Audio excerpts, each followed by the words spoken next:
नमस्कार, आप देख रहे हैं श्री महाकाल लोक टीवी। मैं हूं आपके साथ आरती गहलोत।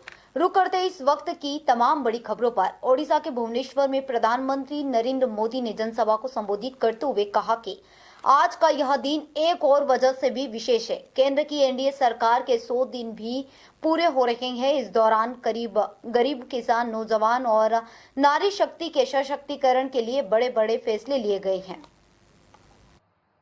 आज का ये दिन एक और वजह से भी विशेष है। आज केंद्र की एनडीए सरकार के 100 दिन भी हो रहे हैं। इस दौरान गरीब, किसान, नौजवान और नारी शक्ति के सशक्तिकरण के लिए बड़े बड़े फैसले लिए गए हैं। बीते 100 दिन में तय हुआ कि गरीबों के लिए 3 करोड़ पक्के घर बनाएंगे। बीते 100 दिनों में नौजवानों के लिए 2 लाख करोड़ रुपए का पीएम पैकेज घोषित किया गया है। युवा साथियों को इसका बहुत लाभ होगा। इसके तहत प्राइवेट कंपनियों में नौजवानों की पहली नौकरी की पहली सैलरी सरकार देने वाली है। ओडिशा सहित पूरे देश में 75,000 नई मेडिकल सीटें जोड़ने का भी फैसला किया गया है। आज खबरों का सिलसिला लगातार जारी है। अगली खबर की ओर बढ़ते हुए बात करते हैं हरियाणा की, जहां भिवानी में केंद्रीय गृह मंत्री अमित शाह ने जनसभा को संबोधित करते हुए कहा कि जम्मू कश्मीर में राहुल बाबा ने उमर अब्दुल्ला के साथ गठबंधन किया। उनका कहना है कि वे चुनाव के बाद सारे आतंकवादियों को छोड़ देंगे, पाकिस्तान के साथ वार्ता करेंगे और आतंकवाद के कारण प्रतिबंधित संस्थाओं से प्रतिबंध हटा लेंगे। राहुल बाबा, सुन लो हमारी बात, जब तक ऊपर पीएम मोदी बैठे हैं और बीजेपी है, जब तक कश्मीर के ऊपर आंख उठाकर भी कोई नहीं देख सकता। भाइयों बहनों, सेना को सशक्त करने का काम नरेंद्र मोदी जी ने। अभी हमारे कश्मीर में भी चुनाव चल रहा है। राहुल बाबा वहां गए और उमर अब्दुल्ला के साथ समाधान किया। इनका एजेंडा क्या है? हम सारे आतंकवादियों को चुनाव के बाद छोड़ देंगे, हम पाकिस्तान के साथ वार्ता करेंगे, हम टेररिज्म के लिए जो प्रतिबंधित संस्थाएं करी है उस पर से प्रतिबंध हटा लेंगे। ए राहुल बाबा, सुन लो हमारी बात। ऊपर नरेंद्र मोदी बैठे हैं, नीचे भी आपकी सरकार नहीं बनी है।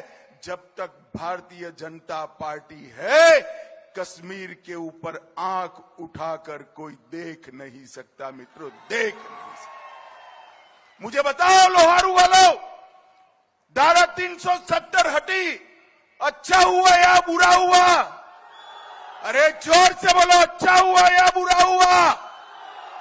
ये धारा 370 वापिस लाना चाहते हैं हुड्डा साहब। ये लोहारू वालों पूछ रहे हैं, आप धारा 370 के बारे में क्या बताओगे? मैं बताता हूं। हुड्डा जी हो या राहुल जी, जितना भी जोर लगा दे, मोदी जी पर भरोसा कर रहा, धारा 370 कभी वापिस नहीं आएगी, कभी। ये कश्मीर के लिए 370 हटाई, उसका जिक्र कर रहे हैं। अरे राहुल गांधी, हम तो वो पार्टी है जो मानती है पाकिस्तान वाला कश्मीर भी भारत का है, हिंदुस्तान का। भाई, इधर उत्तर प्रदेश के लखनऊ में सीएम योगी आदित्यनाथ ने प्रधानमंत्री नरेंद्र मोदी के जन्मदिन पर उनके जीवन पर आधारित प्रदर्शनी का उद्घाटन किया। सीएम योगी ने कहा है कि राष्ट्र के प्रति प्रेम और संपूर्ण समर्पण का भाव पीएम मोदी के जीवन का हिस्सा है। उन्होंने अपना सब कुछ भारत माता के चरणों में समर्पित किया है, इसीलिए पिछले 10 वर्षों में हमने देश को बदलते हुए देखा है। पूरे देश में पीएम मोदी के जन्मदिन पर अनेक कार्यक्रम चल रहे हैं। राष्ट्र के प्रति अगाध प्रेम और संपूर्ण समर्पण का भाव उनके जीवन व्रत का हिस्सा है।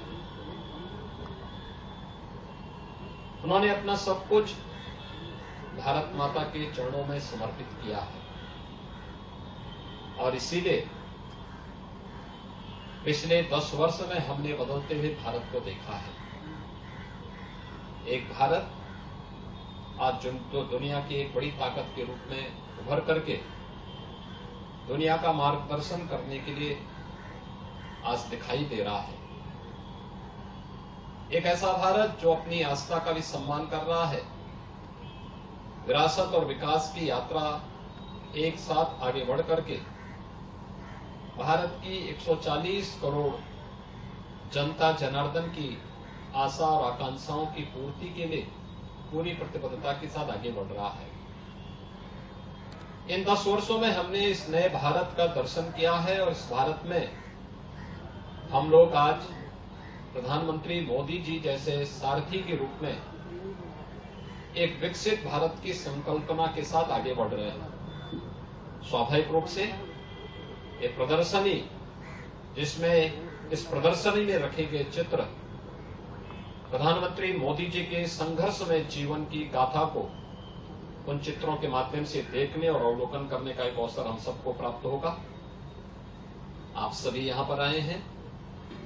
आज प्रातः काल से ही पूरे देश के अंदर प्रधानमंत्री मोदी जी के जन्मदिन पर अनेक कार्यक्रम प्रारंभ हुए हैं। भारतीय जनता पार्टी और भारतीय जनता पार्टी से जुड़े हुए मोर्चा प्रकोष्ठों के द्वारा अलग अलग कार्यक्रम अलग अलग स्थानों पर आयोजित हुए हैं, वे लगातार चल रहे हैं।